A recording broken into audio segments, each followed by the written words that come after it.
Welcome back to the national team. Thank you. So you're a mother, Yes. and that's a huge title, bigger than football and everything else that you ever had in your life. Talk to me about that journey. Um, Being a mom for me it was unexpected, but I think it's the greatest thing that could have ever happened to me, and just to know that my legacy is continuing on, and having a son made me want to push harder for everything in life. Will you push him into football as well, or? I wouldn't exactly push him into football, but I'm gonna be aware of whatever he likes to do and what he's comfortable doing, and just encourage him to do whatever he wants to do or whatever makes him happy. You said the pregnancy was unexpected.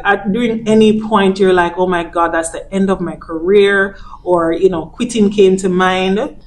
There's several times I wanted to quit. Finding out that I was pregnant, I know that this is an opportunity for me to go the extra mile, and there's not one time I consider like getting rid of my son. I know it was unexpected, and I think I was too young. So leaving from Sweden at the time, I was getting a lot of offers to go to big clubs, and then in that same week I found out I was pregnant. Now I have to start think like, oh my gosh, this is the end of my career. Like I will never go to this high.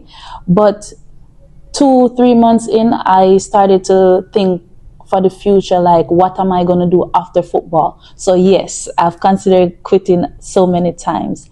And up till 9 months, I didn't want to play football. And then finding out that we qualified for the second World Cup, that's something that changed my mind. Yeah. It makes me want to go work for something, and I was sad I wasn't there, but I know I would be ready for the upcoming games. Yeah. Talk to me about balancing both responsibilities, because both require so much of you. How have you been able to give both responsibilities the best of you, and your village, making that a little bit easier to navigate? I think after having baby, there's a strength within me that I didn't know I have. I think I can do so many things, and it is hard in my case having to be like 8 hours time difference. So my son stays with my auntie most times, just visit me. But while he's not there, I make sure. Sorry, I'm gonna get too emotional, but no. And that's fine. That's fine.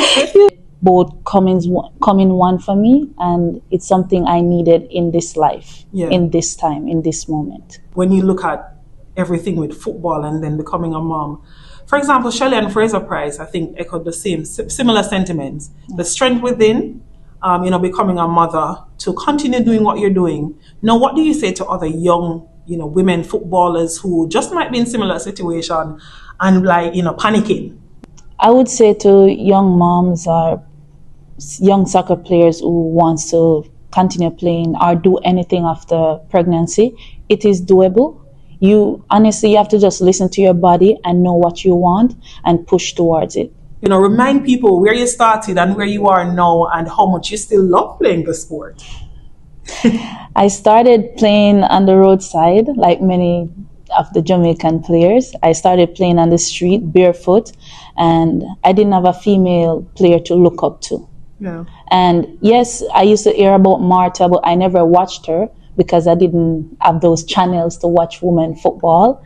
But I was playing with boys, and playing is something that maybe give me this anger inside to go and want more as well. So I can't say it's bad, because it made me stronger, faster. And every day I wake up, I want to prove. And I know the boys are naturally stronger and faster, but it forced me to get better every step of the way. It brought out the competitive spirit. Yes, yes.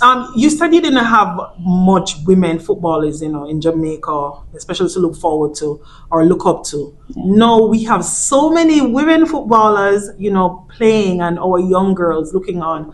How does that make you feel? Honestly, it makes me happy.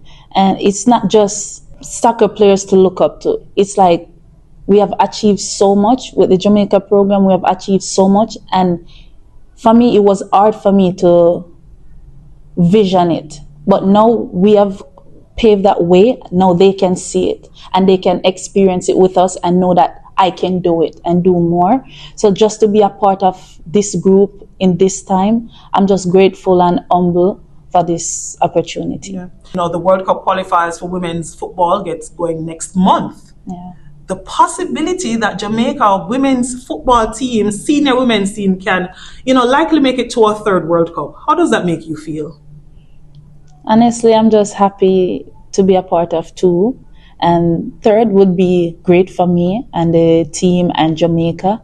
And the feeling is just like we haven't achieved it yet. So the feeling is like, oh, there's much to do before that period. And my spot here is not guaranteed. So it also makes me have to keep putting in the work every day.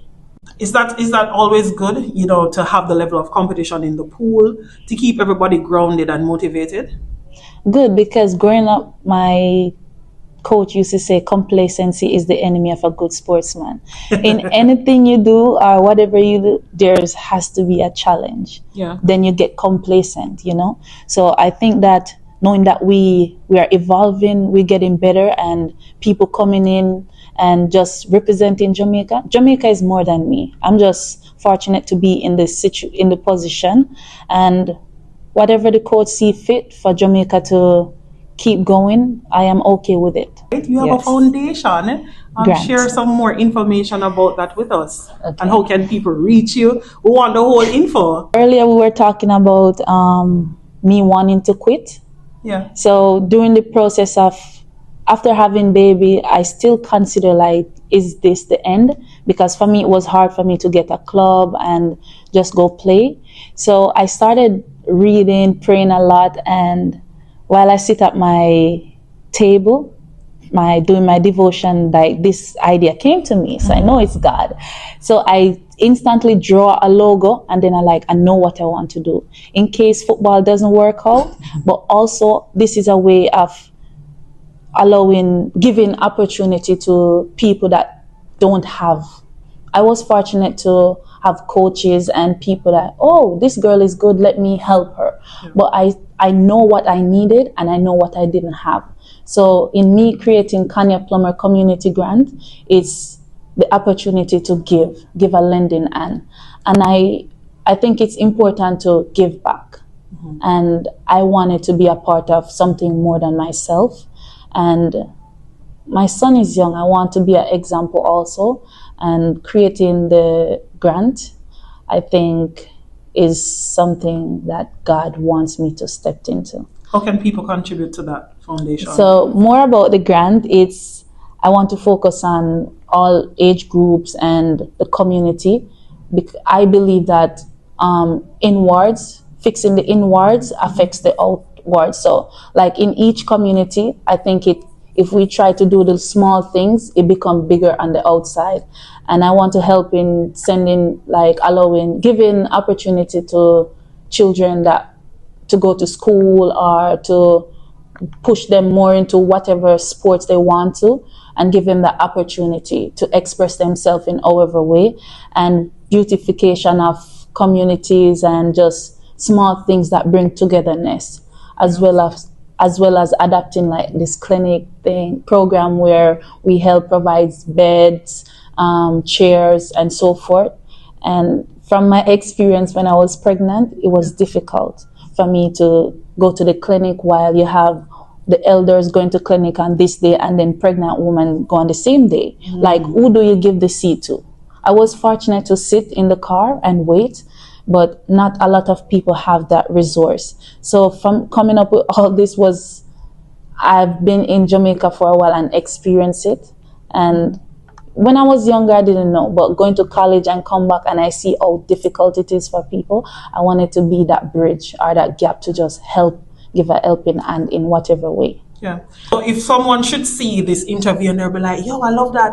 How can they get in touch? How can they contribute? My Instagram is Konya Plummer. Mm-hmm. And in my bio, there's a link to donate. And I've partnered with the American Friends of Jamaica and the Bob Marley Foundation and Rita Marley Foundation in getting this project forward. So I think it's in safe hands, and all your donations will be really appreciated and used for the good of the people and Jamaica. Yeah. How do you select? So with education now, I want to make sure I am giving the opportunity to people that really needs it, and also people who wants it. There's requirements to be considered. So I have the team that wants to see Jamaica move forward. I like that. Thank you. All the best. Thank you.